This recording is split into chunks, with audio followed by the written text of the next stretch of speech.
Good morning, students. Let's start our today's SST class. I hope सबके पास आवाज आ रही है. मेरी आवाज clear? Yes ma'am. Yes ma'am. ठीक है बेटा. यस तो मैम. चलो स्टार्ट करते हैं अपनी क्लास. कल चैप्टर 4 कंप्लीट किया था सिविक्स में, जिसमें मैंने थर्ड चैप्टर के कुछ एक्स्ट्रा क्वेश्चंस आपको सेंड किए थे ना? Yes ma'am. हाँ, तो आज आपको चैप्टर 4 का मिल जाएगा. ठीक है. और चैप्टर 5 स्टार्ट करते हैं आज, जिसमें हम जुडिशरी पावर्स के बारे में स्टडी करेंगे. ठीक है. Okay ma'am. So take out chapter 5 judiciary. आज का जो हमारा चैप्टर है वो है जुडिशरी.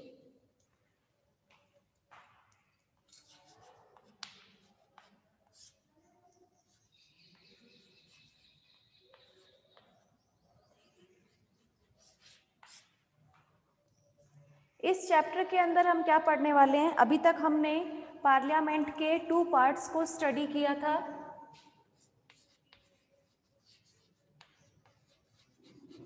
पार्लियामेंट के उस पार्ट के बारे में हमने पढ़ा जहां पर लॉज फॉर्म किए जाते हैं, लेजिस्लेटिव. इसी का ही एक पार्ट है जिसका नाम है जुडिशरी. थर्ड पार्ट और है जिसके बारे में हम आगे पढ़ेंगे, एग्जीक्यूटिव. तो ये पार्ट हमने कल स्टडी किया था, लेजिस्लेटिव, जहां पर क्या फॉर्म होते हैं? लॉज बनाए जाते हैं. जुडिशरी वो पार्ट है पार्लियामेंट का जहां पर ये देखा जाता है कि लेजिस्लेटिव और एग्जीक्यूटिव मेंबर्स अपना काम प्रॉपरली कर रहे हैं या नहीं कर रहे हैं, उसको देखने का काम किसका होता है? जुडिशरी का होता है. ठीक है. तो अब हम इस चैप्टर के अंदर पढ़ेंगे. Take out page number 54, judiciary. A glance at the newspaper provides you a glimpse of the range of work done by the court in this country. कि जो जुडिशरी पावर है वो किस तरीके से काम कर रही है, इसके बारे में हमें कहाँ पता चलता है? किसके जरिए से पता चलता है? न्यूज़पेपर से. ठीक है. इन सब के बारे में गवर्नमेंट क्या काम कर रही है हमारे लिए, क्या नहीं कर रही है, तो इन सब के बारे में. ये तो है नहीं कि हमारे पास कोई फ़ोन आता है या हमारे मैसेज आएगा हमारे फ़ोन में, नहीं. हमें इन सब चीज़ों के बारे में, क्योंकि ये सारी चीज़ें क्या होती है, पूरे देश के लिए एक ही मैसेज होता है, तो इसी वजह से ये सारी चीज़ें कहाँ बताई जाती है? टीवी या न्यूज़पेपर पे. But can you think of why we need this court? कि क्या आपने कभी सोचा है कि ये कोर्ट जो है ये हमारे लिए ज़रूरी क्यों है? Why we need this courts? As you have read in unit 2, in India we have the rule of law.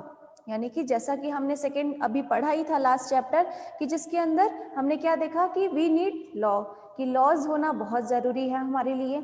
And what this means is that law apply equally to all person and that a certain set of fixed procedure need to be followed when a law is वियोलेटेड.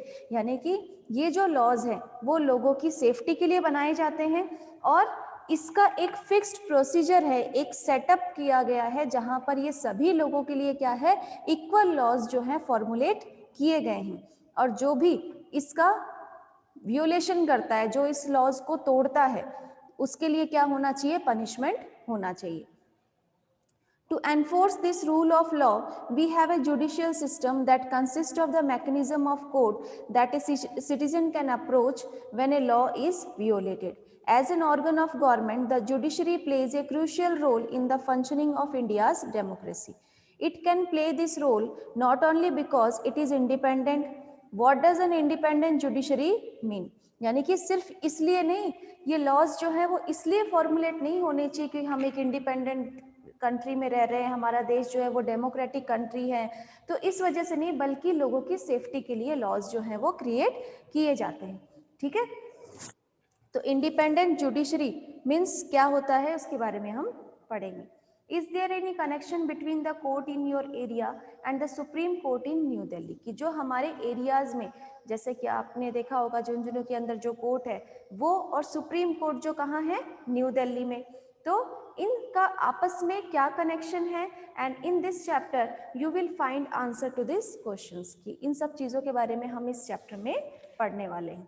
ठीक है, तो what is the role of the judiciary. सबसे पहले हम क्या देखेंगे कि judiciary का क्या रोल है।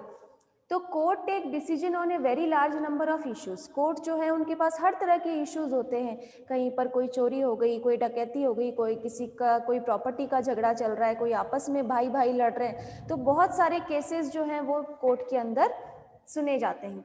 दे can decide that no teacher can beat a student, कि इसमें डिसाइड किया जाता है। और about the sharing of river water between state, और they can punish people for particular crimes, यानी कि इसके अंदर क्या बताया गया है कि कोई भी जैसे पनिशमेंट है उसको यहाँ फिक्स किया जाता है, कोर्ट के अंदर ही बताया जाता है कि नहीं बच्चों को पीटना नहीं चाहिए, और उसके साथ साथ हमें रिवर वाटर जो है वो कौन कौन से स्टेट में सप्लाई करना है, इसके साथ साथ जो कोई क्राइम कर रहा है उसके लिए क्या पनिशमेंट होना जरूरी है, तो इसके बारे में कहाँ बताया गया है, कोर्ट में डिसाइड किया जाता है। Broadly speaking the work that the judiciary does can be divided into the following. तो जुडिशरी पावर जो है वो अलग अलग पार्ट्स में डिवाइडेड है। सबसे पहला क्या है, डिस्प्यूट रिजोल्यूशन। सबसे पहला जो पार्ट है हमारे जुडिशरी का वो क्या है, डिस्प्यूट रिजोल्यूशन।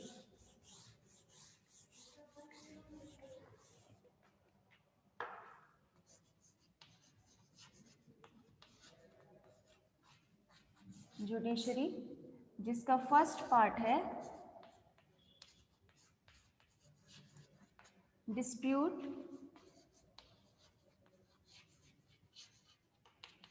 रिजोल्यूशन। ठीक है, अब इसका क्या मतलब होता है, the judicial system provides a mechanism for resolving dispute between citizen, यानी कि डिस्प्यूट होता है आपस में मतभेद होना, किसी तरह से कोई झगड़ा होना या कोई भी जो प्रॉब्लम है उसे हम क्या कहेंगे, डिस्प्यूट कहेंगे। तो सिटीजन्स के बीच में जो भी डिस्प्यूट्स हैं उसको हटाना, बिटवीन सिटीजन एंड गवर्नमेंट, यानी कि ये डिस्प्यूट किस किस के बीच में हो सकते हैं, आपस में सिटीजन्स के हो सकते हैं, सिटीजन एंड गवर्नमेंट के हो सकते हैं, हो सकता है गवर्नमेंट का कोई रूल है जो सिटीजन्स को नहीं पसंद आए या वो उसे फॉलो करने से मना करे या वो उसको फॉलो नहीं करना चाहता, तो इस तरीके से कोई भी रिजोल्यूशन, कोई भी डिस्प्यूट हो सकता है। बिटवीन टू स्टेट गवर्नमेंट, दो स्टेट और गवर्नमेंट के बीच में हो सकता है। ठीक है, two state and government, and between the centre and the state government, ये डिस्प्यूट किसके बीच में हो सकते हैं, जो सेंट्रल गवर्नमेंट है और जो स्टेट गवर्नमेंट है उनके बीच में भी हो सकता है। ठीक है, तो इस तरीके से ये जो डिस्प्यूट है इनको रिजॉल्व कौन करेगा, जुडिशरी करेगा। कौन करेगा, जुडिशरी। ठीक है, सेकेंड है judicial review. As the final interpreter of the Constitution, the judiciary also has the power to strike down particular laws passed by the Parliament. If it believes that are a violation of the basic structure of the Constitution, this is called judicial review. Judicial review का मतलब होता है कि जिसके अंदर second part है इसका judicial review।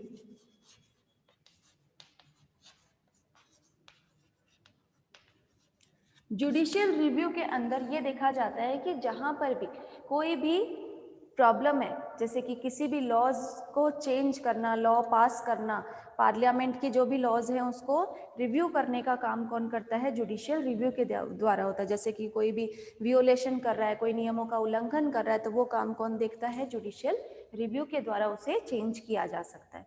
ठीक है, जो उसका बेसिक स्ट्रक्चर है उसको फॉर्मुलेट किया जा सकता है। फिर है upholding the law and enforcing fundamental rights, यानी कि किस तरीके से लॉज को लाना और फंडामेंटल राइट्स जो हैं उसको फॉलो करवाता है कौन, judicial power. Every citizen of India can approach the Supreme Court or the High Court if they believe that their fundamental rights have been violated। कि अगर हमारे जो फंडामेंटल राइट्स हैं, फंडामेंटल राइट्स जो हमें दिए गए हैं, अगर वो ठीक तरीके से हमें कोई फॉलो नहीं करने देता है तो उसके लिए हम कहाँ जा सकते हैं, हाई कोर्ट या सुप्रीम कोर्ट में। अगर हमारे जो फंडामेंटल राइट्स हैं फंडामेंटल राइट्स, इनको फॉलो नहीं किया जा रहा है, तो इसका मतलब हम कहाँ अप्लाई कर सकते हैं? At high court and supreme court. ठीक है। For example, in the class 7 book, you read about Hakim Sheikh, an agriculture laborer who fell from a running train and injured himself and whose condition got worse because several hospitals refused to admit him. जैसा कि ये NCERT की books अभी आपकी चल रही हैं, तो इसका जो 7th का सिलेबस है उसमें ये स्टोरी दी गई है जो आपने नहीं पढ़ी क्योंकि 7th में अपने एनसीईआरटी नहीं थी। तो इस बुक के अकॉर्डिंग ये दिया गया कि हकीम शेख जो था वो क्या था? एक एग्रीकल्चर लेबरर, एग्रीकल्चर मजदूर था, और उसने क्या किया? एक चलती हुई ट्रेन से वो गिर गया, कूद गया उसमें से। Running, he fell from A running train, चलती हुई ट्रेन से गिर गया, कूदा नहीं, गिर गया, और उसको चोट भी लग गई। लेकिन उसकी कंडीशन इतनी खराब थी कि लेकिन फिर भी किसी भी हॉस्पिटल में उसका एडमिशन जो है वो नहीं हुआ, किसी हॉस्पिटल वाले ने लिया नहीं उसको। क्यों? क्योंकि उन्हें लगा कि इसका कोई भी केस बन सकता है।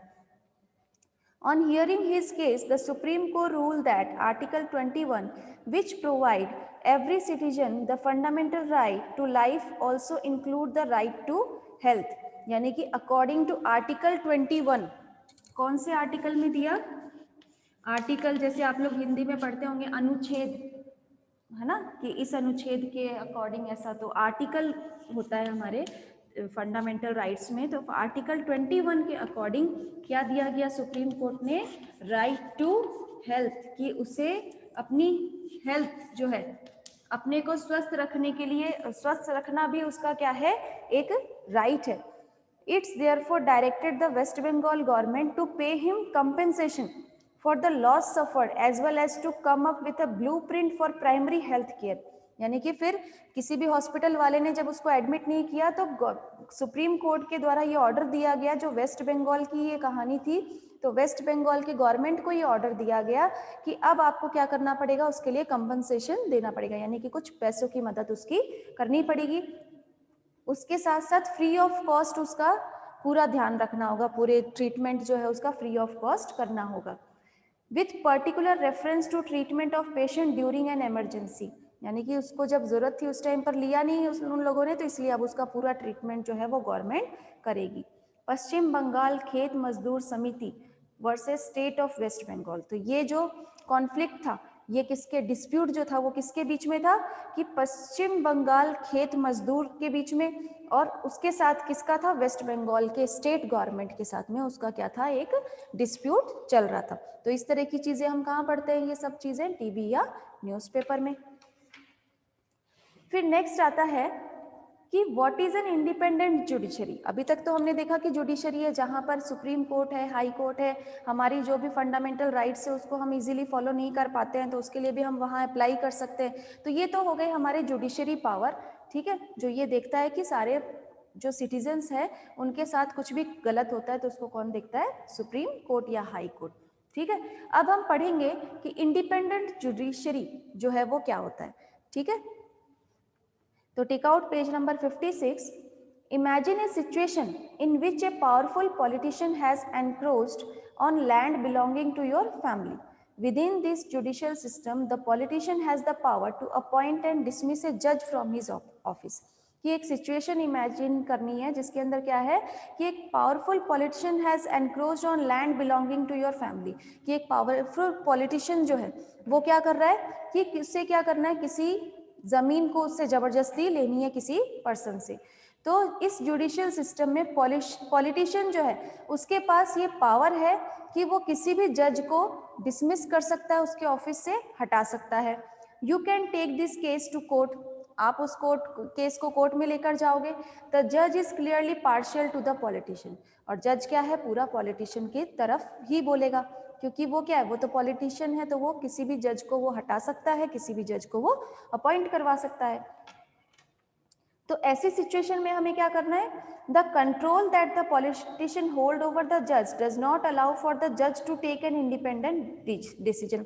तो ऐसी सिचुएशन में वो क्या करेगा? उस जज को एक इंडिपेंडेंट डिसीजन लेने में लेने नहीं देगा कि उसे क्या सही है गलत का फैसला करने के बजाय वो क्या कर रहा है पॉलिटिशियन, उसे अपने फेवर में कर रहा है कि उस सही है गलत है तो भी वो उसे उसके फेवर में ही अपना आंसर देना है। This lack of independence would force the जज to make all judgement in favour of the politician. तो इस तरीके से ये जो कमी होती है इसका मतलब यहाँ क्या है, इंडिपेंडेंट जुडिशरी नहीं है। सपोज करो जैसा कि आपने क्लास के अंदर दो बच्चे हैं, वो आपस में झगड़ा कर रहे हैं, लेकिन किसी दोनों में से सही कौन है गलत कौन है इसका फैसला कौन करता है, जब आप वो बात अपने टीचर के सामने रखते हो। घर में सपोज करो आप दो भाई हो या दो बहनें हो, आपस में जब झगड़ा हो रहा है दोनों के बीच में, तो दोनों क्या करोगे, अपने पेरेंट्स को बोलोगे कि हाँ इसने मेरे साथ ऐसा किया, इसने मेरे साथ ऐसा किया। अगर एक की तरफ भी अगर मम्मी बोल देती है या पापा बोल देते हैं तो क्या होता है, आपको क्या लगता है कि नहीं ये मैं सही था लेकिन फिर भी क्या हुआ, मेरे साथ गलत हुआ, मेरी तरफ फेवर नहीं किया मम्मी ने। तो यही सिचुएशन हमारे केसेस में होता है, चाहे वो लैंड से रिलेटेड हो, प्रॉपर्टी से रिलेटेड हो या किसी भी चीज से रिलेटेड हो। इस तरह के केसेस जब कोर्ट में लेकर जाते हैं तो वहां पर जब उनके फेवर में केसेस की सुनवाई जो है वो नहीं होती है तो उसे इस तरह के जजमेंट को हम क्या कहेंगे, इंडिपेंडेंस जुडिशरी इसको नहीं किया जाएगा, यानी कि वहां पर इंडिपेंडेंस जुडिशरी की क्या है, कमी है। So, although we often hear of rich and powerful people in India trying to influence the judicial process, the Indian Constitution protects against this kind of situation by providing for the independence of the judiciary। कि ऐसे time पर यहाँ पर जैसे कोई rich है person है तो वो भी क्या करेगा, जो पुअर सेक्शन है उसको डोमिनेट करने के लिए सभी को मतलब कि जज वगैरह को भी अपनी तरफ फेवर में कर लेते हैं। तो इस तरह की सिचुएशंस जो है वो इसमें आती है। तो ऐसी जो सिचुएशन है वो वहाँ पर इंडिपेंडेंस जुडिशरी की क्या होती है, कमी होती है। ठीक है, यानी कि वो फ्री होके कोई अपना जजमेंट नहीं दे सकते। One aspect of this independence is the separation of power. और दूसरा इंडिपेंडेंस क्या है इसमें, सेपरेशन ऑफ पावर, पावर का सेपरेशन इसमें क्या है कि इज अ की feature of the constitution. Constitution का ये की फीचर है separation of power. What this mean here is that other branches of government, the legislature and the executive cannot interfere in the work of judiciary।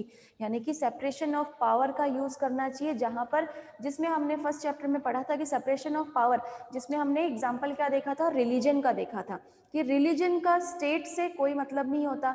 State के अंदर जो भी government appoint होती है, जो भी मेंबर्स अपॉइंट होते हैं, उसमें रिलीजन जो है वो कोई मायने नहीं रखता है। सभी रिलीजन को बराबर का दर्जा दिया जाता है, सभी रिलीजन का अपना एक इम्पोर्टेंस है, क्योंकि स्टेट और रिलीजन दोनों अलग अलग चीजें मानी गई है।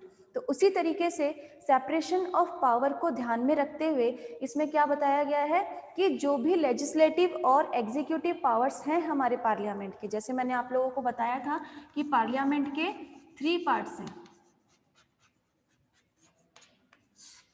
लेजिस्लेटिव, एग्जीक्यूटिव और जुडिशरी। तो इसमें क्या चल रहा है क्या नहीं चल रहा है, इन दोनों को कोई मतलब नहीं होना चाहिए, इनका कोई इंटरफेरेंस जो है वो नहीं होना चाहिए। ठीक है, किसी भी पर्टिकुलर केस को लेकर इनका दोनों का इंटरफेरेंस जुडिशरी पावर में नहीं होना चाहिए। यहाँ लॉज बनते हैं, यहाँ पीएम जो है प्राइम मिनिस्टर, सीएम वगैरह अपॉइंट होते हैं, तो इनका कोई भी मेंबर जो है वो किसमें इंटरफेयर नहीं करे, जुडिशरी पावर में इंटरफेयर नहीं होना चाहिए कि आपका जजमेंट इस तरीके से देना, आपका ये जजमेंट होना चाहिए, ये सारी चीजें वो अपना इसमें नहीं बताएगा। ठीक है, so the court are not under the government and do not act on their behalf। तो कोर्ट जो है वो उनके अंडर में काम नहीं करे और ना ही उनके बिहाफ में ही, मतलब उनके अकॉर्डिंग ही अपनी जजमेंट दे। For the above separation of work, it is also crucial that all judges in the High Court as well as the Supreme Court are appointed with very little interference from these other branches। कि Supreme Court और High Court के जो जजेस appoint किए जाते हैं उनमें जो एग्जीक्यूटिव मेंबर्स हैं उनमें से बहुत कम लोगों का ही इंटरफेरेंस यहाँ रखा जाता है। Once appointed to this office, it is also very difficult to remove a judge। और एक बार अपॉइंट करने के बाद में उसे रिमूव करना भी बहुत मुश्किल है।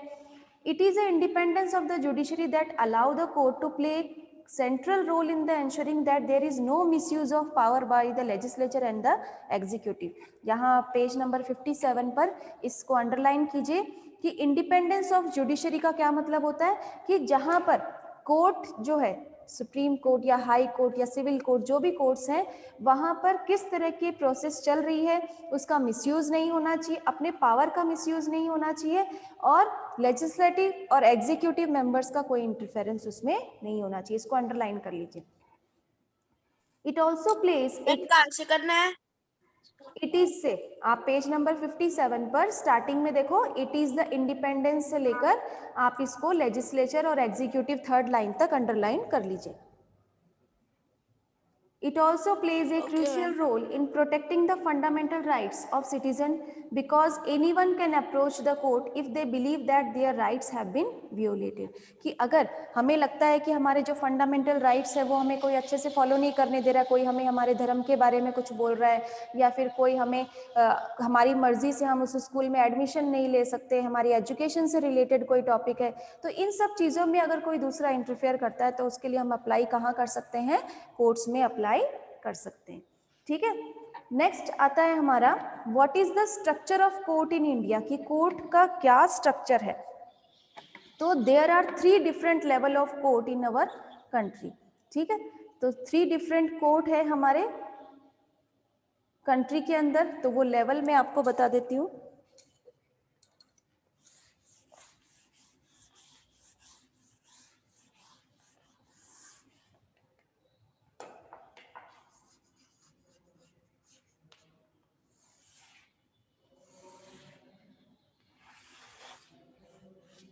कोर्ट के 3 लेवल्स होते हैं।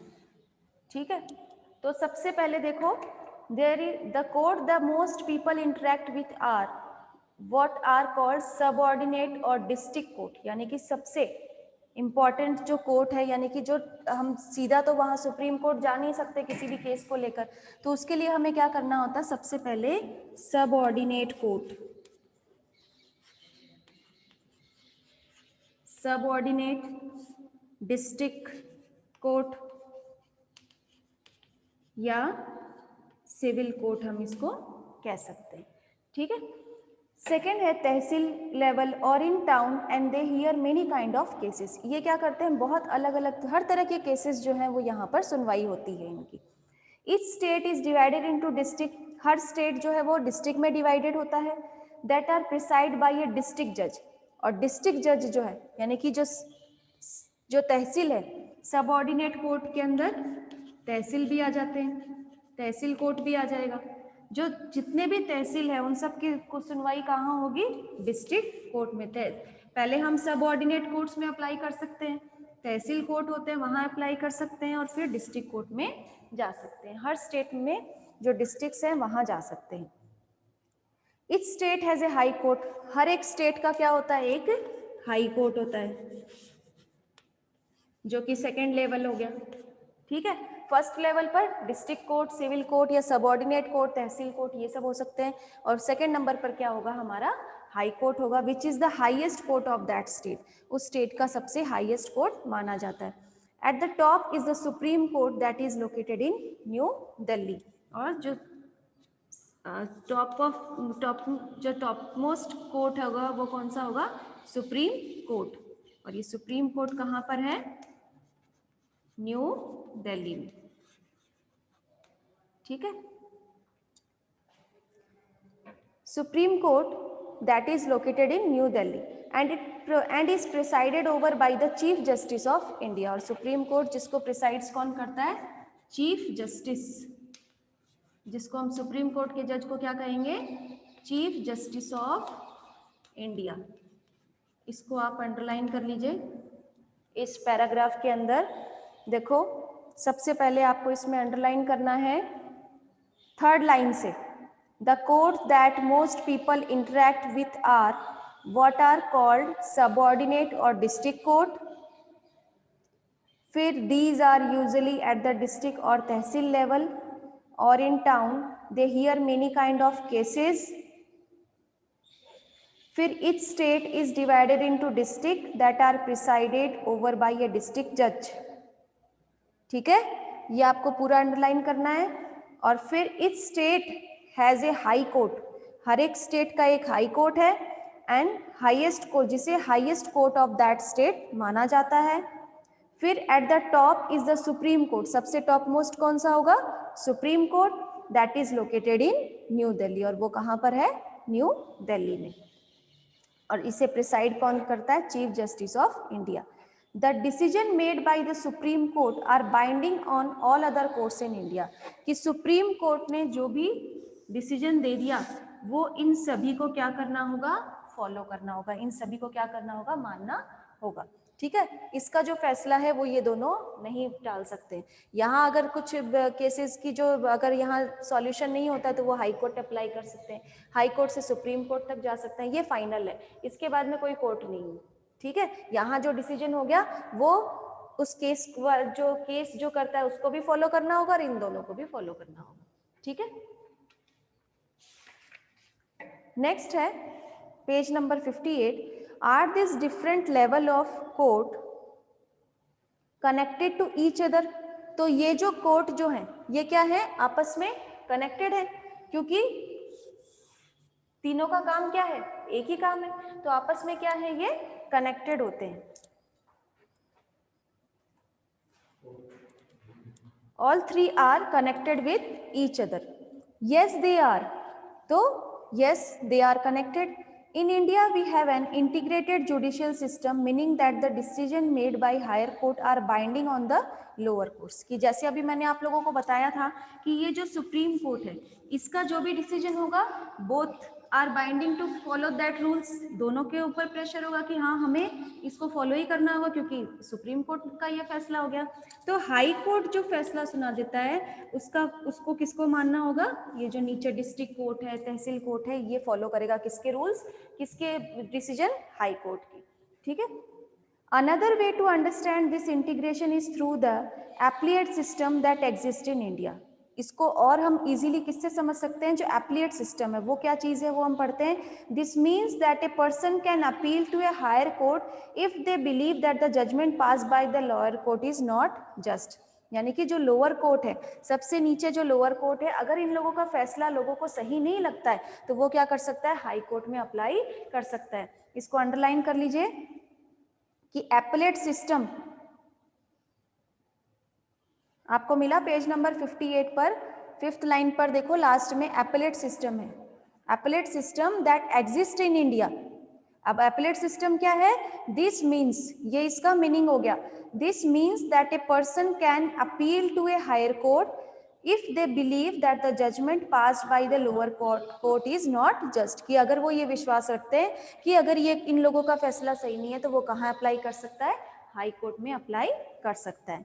ठीक है मैम, एप्लेट से लेके जस्ट तक करना है ना?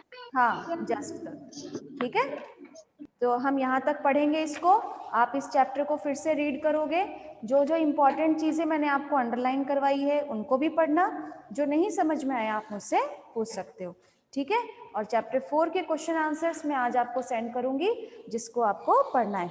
Now is there any doubt to anyone? No, ma'am. No, ma'am. No, ma'am. All of you understood? No, ma'am. Okay, students.